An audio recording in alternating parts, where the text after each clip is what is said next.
Hello everyone, I hope you all are good. पिछली class में मैंने आपको आउटपुट मेथड के बारे में बताया था, जिसको हिंदी में हम कहते हैं उत्पादन विधि, मूल्य वृद्धि विधि या वैल्यू एडेड मेथड भी उसको बोलते हैं। आई होप आपको वो काफी हद तक समझ में आ गया होगा और उस पर बेस्ड आपने न्यूमेरिकल की प्रैक्टिस भी की होगी। And I also expect now you would be feeling confident about that method. आज की जो क्लास है उसमें हम बात करने वाले हैं एक्सपेंडिचर मेथड की, जिसको हम व्यय विधि भी कहते हैं। अगर आपको याद हो, सर्कुलर फ्लो ऑफ इनकम जब हम पढ़ा रहे थे तो उस समय मैंने बताया आपको कि जैसे ही फर्म्स प्रोवाइड करती हैं गुड्स एंड सर्विसेज, तो बदले में हमको किया जाता है पेमेंट, और उस पेमेंट को हम बेसिकली एक्सपेंडिचर वर्ड से रिलेट करते हैं। तो वो एक्सपेंडिचर किया जाता है पूरे गुड्स एंड सर्विसेज पर, पूरी इनकम का एक्सपेंडिचर कर दिया जाता है। लेकिन वहां एक अजम्पशन भी हमने ड्रॉ करी थी कि सिंप्लीफाई करने के लिए मॉडल को, that there is no government and there is no external sector, कि इकोनॉमी जो है वो क्लोज्ड इकोनॉमी है। यहाँ उसको थोड़ा सा रिलैक्स करते हैं। गवर्नमेंट का भी एक्सपेंडिचर की बात करेंगे, साथ ही साथ एक्सपेंडिचर की बात करेंगे जो फॉरेनर्स जो है वो कर रहे हैं on the goods and services produced with in the economy, उनकी बात भी हम यहाँ पे करने वाले हैं। तो यहाँ देखिए, अगर हम एक्सपेंडिचर की बात करें, जितने गुड्स एंड सर्विसेज प्रोड्यूस हुए हैं, फाइनल गुड्स एंड सर्विसेज, उन पे होने वाला एक्सपेंडिचर कौन कौन करता है। तो यहाँ देखिए, सबसे पहला जो है वह कंजम्पशन एक्सपेंडिचर है। इस कंजम्पशन एक्सपेंडिचर को बेसिकली हम यहाँ पे पीएफसीई कह देते हैं, प्राइवेट फाइनल कंजम्पशन एक्सपेंडिचर इसको बोल देते हैं। तो ये कंजम्पशन एक्सपेंडिचर हाउस होल्ड्स के द्वारा किया जा सकता है। उसके बाद में एक्सपेंडिचर किया जा सकता है फर्म्स के द्वारा इन्वेस्टमेंट पे। इन्वेस्टमेंट किस चीज में होता है? कैपिटल गुड्स के परचेज के लिए हो सकता है, क्योंकि कैपिटल गुड्स रिपीटेडली यूज होते हैं ओवर द इयर्स, फर्म्स के साथ में वो रहते हैं। हम इसके लिए टर्म यूज करते हैं जीडीसीएफ, जिसको हम कहते हैं ग्रॉस डोमेस्टिक कैपिटल फॉर्मेशन। ये एक डिफरेंट टर्म है, इसको भी अभी मैं एक्सप्लेन करने वाला हूं। सो दिस इज जीडीसीएफ, जो बेसिकली निवेश है, फर्म्स के द्वारा किया जा रहा है यहाँ पे। देन जीएफसीई, ये हमने यहाँ पे लिया है, दिस इज फॉर गवर्नमेंट, क्योंकि गवर्नमेंट भी है, गवर्नमेंट एक्सपेंडिचर कर सकती है। किसके लिए? वो इन्वेस्ट भी कर सकती है और वो कंजम्पशन के लिए भी एक्सपेंडिचर कर सकती है। तो यहाँ पे ये GFC basically government final consumption expenditure है। कंजम्पशन और इन्वेस्टमेंट दोनों पर्पस के लिए गवर्नमेंट स्पेंड कर सकती है। इसके अलावा जो गुड्स एंड सर्विसेज प्रोड्यूस हुए थे इकोनॉमी में, उनको फॉरेनर्स भी कंज्यूम कर सकते हैं, उनको फॉरेनर्स भी परचेज कर सकते हैं। उनके लिए फॉरेनर्स अगर पे कर रहे हैं तो वो हमारा एक्सपोर्ट्स की कैटेगरी में आता है। तो गुड्स को हम कहते हैं कि ये एक्सपोर्ट कर देंगे, और फॉरेनर्स ने डोमेस्टिक इकोनॉमी में जो गुड्स एंड सर्विस प्रोड्यूस हुए उनके ऊपर एक्सपेंडिचर किया। तो ये एक्सपोर्ट्स, निर्यात, या नेट के बारे में अभी मैं बताने वाला हूं क्यों यूज किया गया है नेट। तो निर्यात भी किया जा सकता है। तो जितने गुड्स एंड सर्विस प्रोड्यूस हुए उनको कंजम्पशन, इन्वेस्टमेंट या गवर्नमेंट या फिर एक्सपोर्ट पर्पस के लिए उनके ऊपर एक्सपेंडिचर किया जा सकता है। नाउ अब देखिए, जितना ये प्राइवेट फाइनल कंजम्पशन एक्सपेंडिचर हुआ है, ये एक्सपेंडिचर पॉसिबल है कि ये विद इन द इकोनॉमी जो गुड्स एंड सर्विसेज प्रोड्यूस हुए उन पे हो गया हो, या फिर ये भी पॉसिबल है कि इसका एक पार्ट जो है वो इंपोर्ट हुआ हो। कुछ इंपोर्टेड गुड्स एंड सर्विसेज भी हाउस होल्ड्स परचेज कर सकते हैं। इसी तरीके से इन्वेस्टमेंट के लिए भी एक पार्ट हो सकता है कि जो इंपोर्टेड पार्ट हो, जिसमें गुड्स एंड सर्विसेज को इंपोर्ट किया गया, उनके ऊपर एक्सपेंडिचर कर सकते हैं फर्म्स। गवर्नमेंट भी इंपोर्टेड गुड्स पर कुछ एक्सपेंडिचर कर सकती है। तो यहाँ तीनों में पॉसिबिलिटी है। तो हम क्या करते हैं कि तीनों जगह PFC minus M, GDCF minus M ऐसे सेपरेटली नहीं करते हैं। तो हम क्या करते हैं यहाँ पे, बेसिकली हम इसको कलेक्टिवली सारा जितना भी एम है, यानी imports by government, by firms and by households, उसको कलेक्टिवली यहाँ पे हम लिख देते हैं X minus M. And X minus M होता है basically net exports. So that is why I have written here net exports.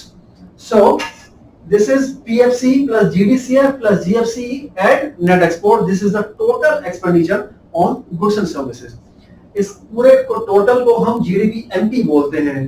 ये जो हमने आउटपुट मेथड जो स्टडी किया था, उसके जो डिफरेंट कंपोनेंट्स थे, उनको स्टडी करने के बाद जो हमें अचीव होता है, उनको यूज करने के बाद जो अचीव होता है हमें, वो जीडीपी एमपी, और इस मेथड में एक्सपेंडिचर मेथड में भी हमें जीडीपी एमपी अचीव हो रहा है। तो इस जीडीपी एमपी से हम बाकी जो डिफरेंट हमारे एग्रीगेट्स हैं जो रिक्वायर्ड होंगे क्वेश्चन में, उसको हम चेंज कर लेंगे, जो कि मैं ऑलरेडी पहले सिखा चुका हूं आपको।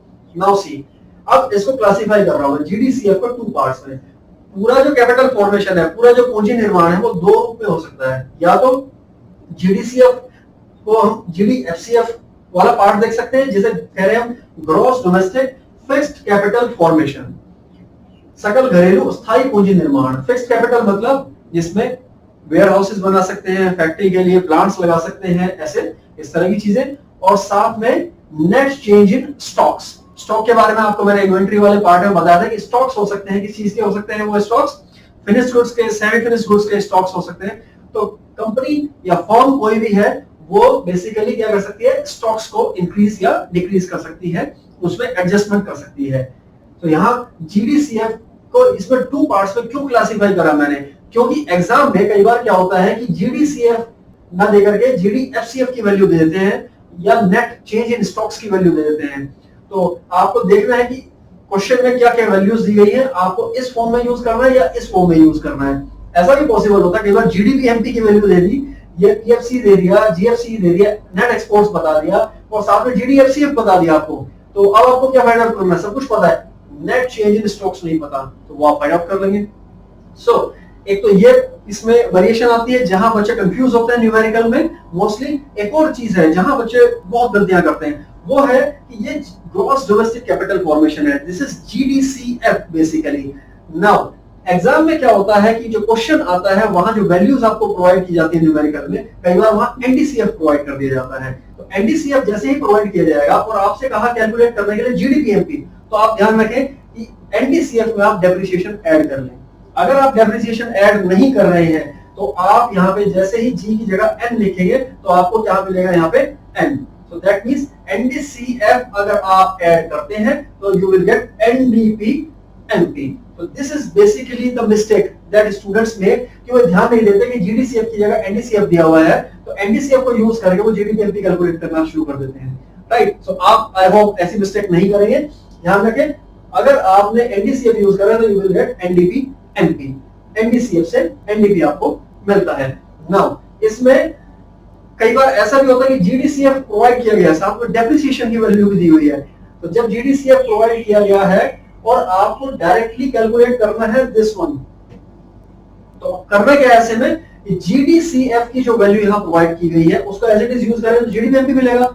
इस पूरे फॉर्मूले में लास्ट में आप क्या कर दें, डेप्रिसिएशन माइनस कर दें, क्या होगा, नाउ यू विल गेट एनडीपीएमपी। या फिर दूसरा मेथड है कि आप सेपरेटली जीडीसीएफ में से डेप्रिसिएशन माइनस कर लें, व्हाट यू विल गेट, आपको एनडीसीएफ मिल जाएगा। एनडीसीएफ मिल जाएगा, फॉर्मूला में जीडीसीएफ की जगह एनडीसीएफ यूज करेंगे, so you will get NDPMP. So these are basically the variations of the same formula. इसी फॉर्मूला में कुछ कुछ चेंजेस करके हम न्यूमेरिकल्स को सॉल्व करते हैं। So that is about expenditure method.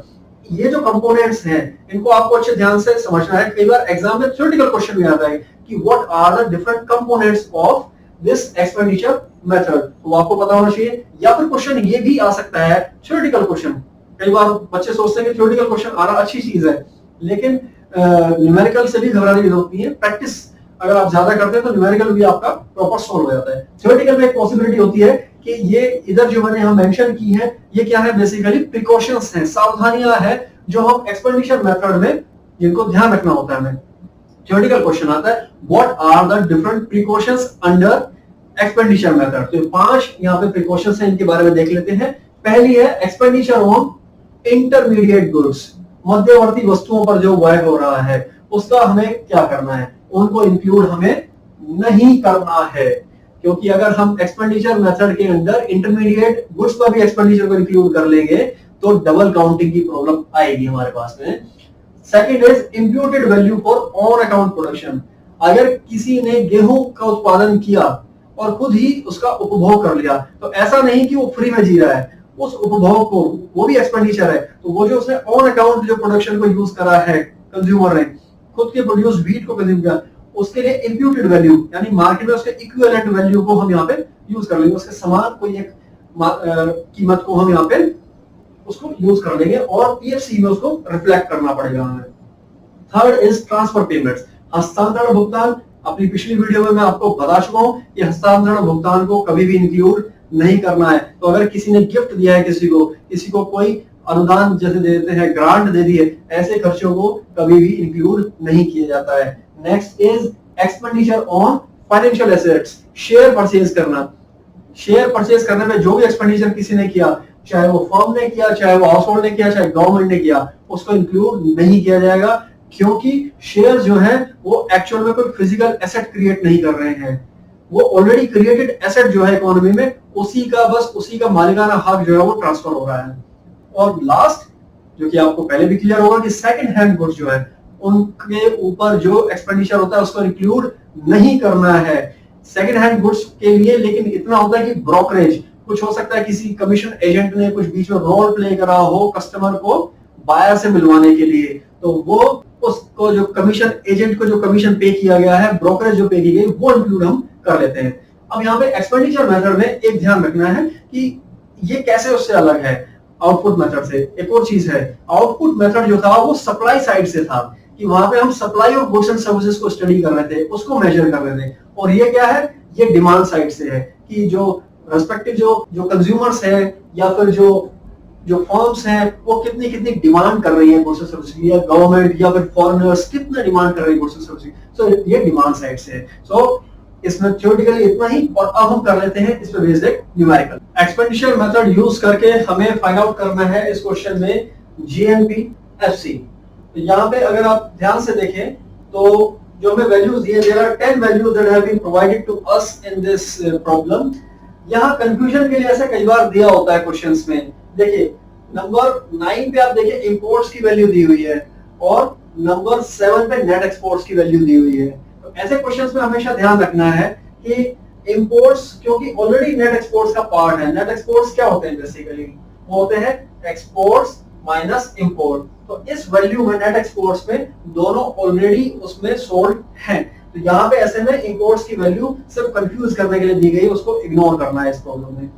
शुरू करते हैं। जैसा कि मैंने बताया एक्सपेंडिचर मेथड के जितने कंपोनेंट्स हैं, अगर उन सारे कंपोनेंट्स को हम ऐड करते हैं तो वी गेट GDP-MP। अगेन मैंने उसको दो पार्ट्स में डिवाइड करके इस प्रॉब्लम को सॉल्व किया है। बुक्स में हो सकता है कि कुछ बुक्स में इसको सिंगल एक स्टेप में ही इसको सॉल्व कर दिया गया हो। नाउ सी, यहाँ हमें GDP-MP के लिए जैसा मैंने अभी बताया PFCE, GDCF, GFC और नेट एक्सपोर्ट्स, चारों कंपोनेंट को ऐड कर दो, GDP-MP हमें अचीव होता है। PFC की वैल्यू हमें डायरेक्टली इसमें प्रोवाइडेड है 8th नंबर पे, PFC इज 1500, यहाँ पे हमने वैल्यू पुट कर दी। GDCF जैसे मैंने अभी बताया कि डिफरेंट कंपोनेंट्स में उसको ब्रेक करके यहाँ पे दे रखा है। तो GDCF क्या है, पहले हमने उसे 2 पार्ट्स में डिवाइड किया, GFCF और जो चेंज इन स्टॉक्स है। तो चेंज इन स्टॉक क्या है हमारा 2 - 5, सो 2 यानी क्लोजिंग स्टॉक माइनस 5 यानी ओपनिंग स्टॉक, तो वो तो चेंज इन स्टॉक हो गया। और फिर GFCF जो है उसमें भी हमें क्या करना है, यहाँ पे ध्यान से देखिए ये नेट हमें दिया हुआ है, तो यहाँ पे हमें क्या करना है, इसमें डेप्रिसिएशन को ऐड कर देना है, राइट।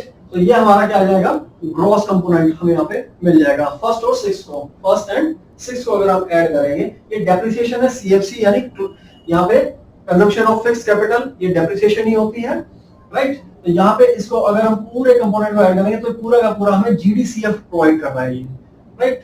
और then we have government final consumption expenditure, this is GFCF is at 3rd number, direct value दी हुई है 200, और लास्ट में नेट एक्सपोर्ट्स हमारा 7th नंबर पे -10 उसकी वैल्यू है। सारी वैल्यूज को पुट अप करेंगे, इसको ऐसे नेगेटिव में ही पुट अप करेंगे, सॉल्व करेंगे, we get the value of GDP-MP to be 2130 crore rupees. यहाँ पे हमने वैल्यू को यूज किया है, जैसे कि एग्रीगेट को दूसरे एग्रीगेट में कैसे कन्वर्ट करते हैं वो यहाँ पे आप जानते ही हैं। तो आपको क्या करना है, मार्केट प्राइस को कन्वर्ट करना है फैक्टर कॉस्ट में, तो आप क्या करेंगे NIT माइनस कर देंगे, एंड देन डोमेस्टिक को आपको कन्वर्ट करना है नेशनल में, तो आप क्या करेंगे NFIA ऐड कर देंगे, वैल्यूज पुट अप करेंगे। नंबर 4 पे आपको डायरेक्टली दिया है NIT, और नंबर 10 पे आपको डायरेक्टली दिया है NFIA की वैल्यू। इन वैल्यूज को पुट अप करके we get the result that is rupees 2070 crore, that is GNPFC which is asked in this problem. That is all in this video about the expenditure method. I hope you have learned well about this method. Thank you so much for watching the video. Keep learning. Bye.